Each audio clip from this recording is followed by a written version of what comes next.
ফুলের সাথে নারীর সম্পর্ক যুগ যুগান্তের। প্রকৃতির অনুপম এই দুই সৃষ্টি মানব সভ্যতার সাথে ওতপ্রোতভাবে জড়িত। ফুলের সুবাস আর নারীর কোমলতা দুইয়ে মিলে জীবনকে করে তোলে আরো বর্ণিল। সবাই ভাবে যে নারীরা ফুলের মতন, ওরা হচ্ছে শান্তশিষ্ট, তো ফুলটাও একটা সৌন্দর্যের মধ্যেই পড়ে, তো এটার জন্যই বলা হয় আমার ধারণা। ফুলটা আসলে মেয়েদের জন্যই তৈরি হয়েছে, কারণ ফুলটা অন্যরকম একটা অদ্ভুত সৌন্দর্য তৈরি করে এখানে।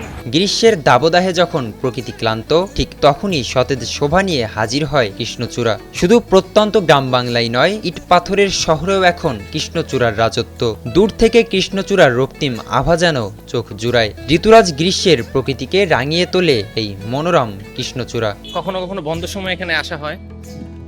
প্লেসটাও যেমন তো সুন্দর, ফুল টুলের একটা আবহাওয়ার সাথে আসলে আমাদের প্রত্যেকেরই এই জায়গায় একটু আসা উচিত, নিজের মাইন্ড ফ্রেশ করার জন্য, অথবা আসলে হয় না কি যে নিজের ওয়াইফ অথবা ফ্যামিলি সময় কাটানোর জন্য। আসলে আমরা এখন যে সময় আসলে সঠিক জায়গা খুঁজে পাই না যে আমরা একটু টাইম স্পেন্ড করব, একটু ঘুরবো। আসলে আমাদের ব্যস্ততার সময় এটাই একটা সময় ঘোরার, অ্যাটলিস্ট আমাদেরকে মানসিকভাবে আর কি প্রেশার থেকে একটু কমানো। রাজধানীর সংসদ ভবন ও জিয়া উদ্যানের মাঝে অবস্থিত ক্রিসেন্ট লেকের ধারে হাঁটলেই চোখে পড়বে এমন মনোরম দৃশ্যের। শুধু ক্রিসেন্ট লেকই নয়, রাজধানীর আরও বেশ কিছু এলাকায় এখন দেখা মিলছে এই উজ্জ্বল পুষ্পের। কৃষ্ণচূড়ার এই উপস্থিতি নগর জীবনে এনে দিয়েছে এক ঝলক প্রকৃতির স্পর্শ।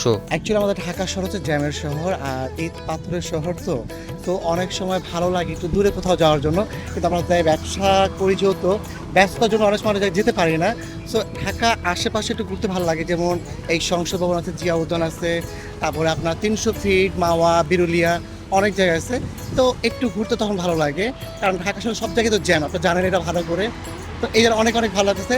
আর এখন মনে হচ্ছে যে মুগ্ধ যে বাতাসটা এতটা ফিল, যেটা বলে বোঝানো যাবে না। সবুজ পাতার ফাঁকে ফাঁকে উকি দেওয়া এক লাল আভা যেন প্রকৃতির এক অনন্য সৃষ্টি। সকাল সন্ধ্যা কিংবা দুপুরে রাস্তার ধারের কৃষ্ণচূড়ার এই মনোরম উপস্থিতি চোখ জুড়ায় নগরবাসীর। গাছের ডালে ডালে লাল ফুলের ঝুলন্ত গুচ্ছ যেন এক অপার্থিব সৌন্দর্য বিলিয়ে যাচ্ছে। কৃষ্ণচূড়া কেবল চোখের আনন্দই দেয় না, একঘেয়ে নগর জীবনে এনে দেয় এক টুকরো প্রশান্তি।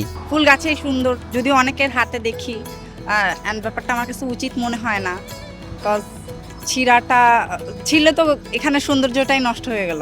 ভালো লাগতেছে, অনেক ভালো লাগতেছে, কারণ পরিবেশটা খুব সুন্দর। এটা সুন্দর একটা জায়গা, আসলে ভালো লাগার একটা ব্যাপার। তো আসলে ঘুরতে আসি ডাক্তার দেখে, তারপর ভাবলাম যে একটু ঘুরে যাই, এই আর কি। ইট পাথরের শহরে এরকম পরিবেশটা আসলে কি কখনো কল্পনা করেন? আসলে কি কল্পনা আসলে সবাই হয়তো করে না, কিন্তু আসলে সুন্দর জায়গা আসলে ভাল লাগে, সবাই আসলে আসা উচিত সব জায়গাতে একটু। কৃষ্ণচূড়া ফুলের মন ভোলানো সৌন্দর্যে গ্রীষ্মের দাবদাহকেও উপেক্ষা করে যায় সাধারণ মানুষ। কাঠফাটা রোদের তাপে দুলতে থাকা রক্তিম কৃষ্ণচূড়া ঠিক যেন প্রশান্তির এক পশলা বৃষ্টি, মানুষের জীবনে এনে দেয় স্বস্তি ও প্রশান্তি। এই মনোরম সৌন্দর্যের কাছে গ্রীষ্মের তীব্রতাও যেন হার মানে, এমনটাই মনে করছেন নগরবাসী। রুহুল আমিন, নয়া দিগন্ত।